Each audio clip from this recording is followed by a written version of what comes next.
Hello students, welcome to knowledge nest.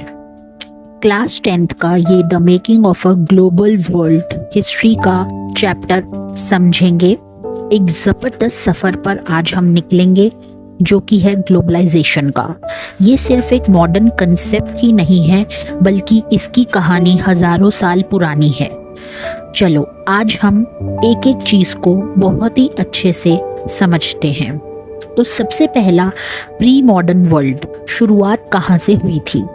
आप सोचते होंगे कि ग्लोबलाइजेशन मतलब अभी का इंटरनेट कनेक्शन या आज की शॉपिंग दुनिया भर से, लेकिन ये प्रोसेस तो बहुत पुराना है।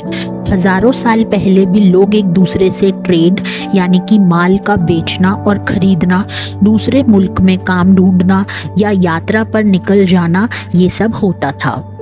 ये लोग अपने साथ माल, पैसा, सोच, स्किल्स, इन्वेंशंस और कभी कभी बीमारियां भी ले आते थे। जैसे 3000 BCE में Indus Valley civilisation West Asia से ट्रेड करता था। पहले कौरी शेल करेंसी थी और ये मालदीव से चाइना या ईस्ट अफ्रीका तक जाती थी। सिल्क रूट का नाम सुना है ना आप लोगों ने? तो ये सिर्फ एक रास्ता ही नहीं है बल्कि एशिया का सबसे मेगा ट्रेड नेटवर्क था। सिर्फ सिल्क नहीं, मसाले, खाना, आइडियाज, धर्म, सब कुछ एक कॉन्टिनेंट से दूसरे कॉन्टिनेंट तक जाता था। चाइना से यूरोप और नॉर्थ अफ्रीका तक ये रास्ता फैला हुआ था।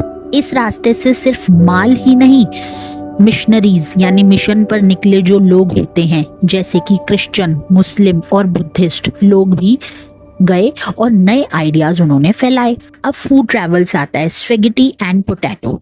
कभी सोचा है स्पेगेटी या नूडल्स कहाँ से आई है? तो ऐसा लगता है कि शायद ये चाइना से यूरोप गई या अरब ट्रेडर्स ने इटली में इंट्रोड्यूस किया। अब तो इंडिया और जापान में भी ऐसी चीजें मिलती हैं।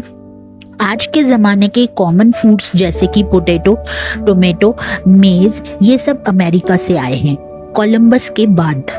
उससे पहले यूरोप, एशिया में सिर्फ देसी खाना होता था। जब पोटैटो आयरलैंड आया तो वहाँ की गरीब जनता का पालन हो गया, लेकिन जब 1845 में पोटैटो क्रॉप फेल हो गई तो लोग भूख से मर गए। अब 16th सेंचुरी के यूरोपियन सेलर्स ने नोबी रूट्स निकाले, समुंदर के रास्ते से एशिया और अमेरिका गए। पहले अमेरिका दुनिया से अलग था, पर जब यूरोप वाले वहां गए तो सब कुछ बदल गया। पेरू और मैक्सिको की माइन से सिल्वर यूरोप आया, यूरोप अमीर हो गया। सबसे बड़ी वेपन थी डिजीजेस। स्मॉल पॉक्स के जर्म्स यूरोप से अमेरिका गए और असली अमेरिकन लोगों की जान ले ली। यूरोप में लोग क्राउडेड सिटीज में रहते थे, गरीबी थी, रिलीजियस कॉन्फ्लिक्ट्स थे, इसलिए कई लोग अमेरिका में नए जिंदगी की खोज में गए, जहां पर उन्होंने प्लांटेशन में काम किया, जैसे कि कॉटन, शुगर हमारे लिए उगाते थे। उस समय तक इंडिया और चाइना भी बहुत रिच कंट्रीज थी, लेकिन जैसे जैसे चाइना ने अपने कॉन्टैक्ट्स कम किए, अमेरिका के इम्पोर्टेंस जो है वो बढ़ने लगी और यूरोप वर्ल्ड ट्रेड का हब बन गया। ब्रिटेन में फास्ट इंडस्ट्रियल ग्रोथ हुआ, पॉपुलेशन बढ़ी, फूड की डिमांड बढ़ गई और अंदरूनी सप्लाई कम हो गई। कॉर्न लॉज की वजह से इंपोर्ट में रिस्ट्रिक्शन था, फूड महंगा हो गया। जब कॉर्न लॉज हटाया गया तो फूड जो है वो सस्ता हो गया। ब्रिटिश फार्मर्स बेरोजगार हो गए, लोग शहरों या विदेश जाने लगे, खासकर कि अमेरिका और ऑस्ट्रेलिया। सारी दुनिया में नए फार्म्स, रेलवे पोर्ट्स और सेटलमेंट बनी और ये सब रिक्वायर किया कैपिटल, लेबर और टेक्नोलॉजी को। अब रूल ऑफ टेक्नोलॉजी क्या है? रेलवे, स्टीम शिप्स, टेलीग्राफ सब ट्रेड को तेज, सस्ता और एफिशिएंट बनाने के लिए आए। जैसे अमेरिका से यूरोप लाइव एनिमल्स भेजना महंगा था, लेकिन जब रेफ्रिजरेटेड शिप्स आई तो मीट चीप और इजीली यूरोप पहुंच गया। गरीब को अब सिर्फ ब्रेड पोटैटो नहीं, मीट भी मिलने लगा।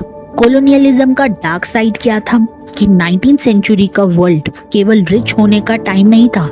यूरोप के कॉलोनीज यानी कि एशिया और अफ्रीका में लोगों की आज़ादी चली गई, उनका लैंड, लाइवलीहुड लूट लिया गया, उनके ऊपर नए टैक्सेस, ओल्ड इनहेरिटेंस रूल्स तोड़ दिए गए। 1890s में एक अजीब बीमारी आ गई, राइंडर पेस्ट, कैटल की बीमारी ब्रिटिश एशिया से अफ्रीका गई और तेज फैल गई। 90% गैया बैल मर गए। अफ्रीकन्स की लाइवलीहुड तबाह हो गई, सब जॉब ढूंढने पे मजबूर हो गए। यूरोपियन प्लांटर्स माइनर्स ने पूरा कंट्रोल ले लिया।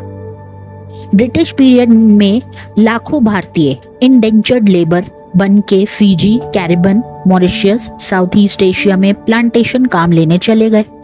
जमींदारी सिस्टम, बुराइयां, गरीबी और फेक की वजह से एजेंट्स लोगों को धोखेबाजी या झूठ बोलकर विदेश ले जाते थे। बहुत सारे लोग गुलामों जैसे काम भी करा करते थे, पर कुछ लोगों ने सरवाइव किया, नए सॉन्ग्स, म्यूजिक, हौजे, कार्निवल बनाया। अब Indian entrepreneurs abroad export agriculture के लिए पैसे की जरूरत थी। इसमें Indian bankers and traders, Shikarpuri Shroffs, Nattukottai Chettiars, Sindhi traders बहुत फेमस हुए। इन्होंने लोकल और यूरोपियन बैंक से पैसे लेकर पूरी मंदी या मार्केट चला दिया। तो बच्चों, देखा आपने कि ग्लोबल वर्ल्ड बनाना एक लंबी, थ्रिलिंग और कभी कभी दुखद कहानी है। माल, लोग, आइडियाज, बीमारियां सब एक जगह से दूसरी जगह गए और दुनिया को आज ग्लोबल बना दिया है। आपको कौन सा विजुअल सबसे ज्यादा इंटरेस्टिंग लगा, कमेंट्स में बताना ना भूलें। अगर आपको और भी ऐसे स्क्रिप्ट्स चाहिए तो चैनल को सब्सक्राइब करें और बेल आइकन दबाएं। अगर आपको ये वीडियो पसंद आई तो इसे लाइक ज़रूर करें और ज़्यादा से ज़्यादा सबके साथ शेयर करें।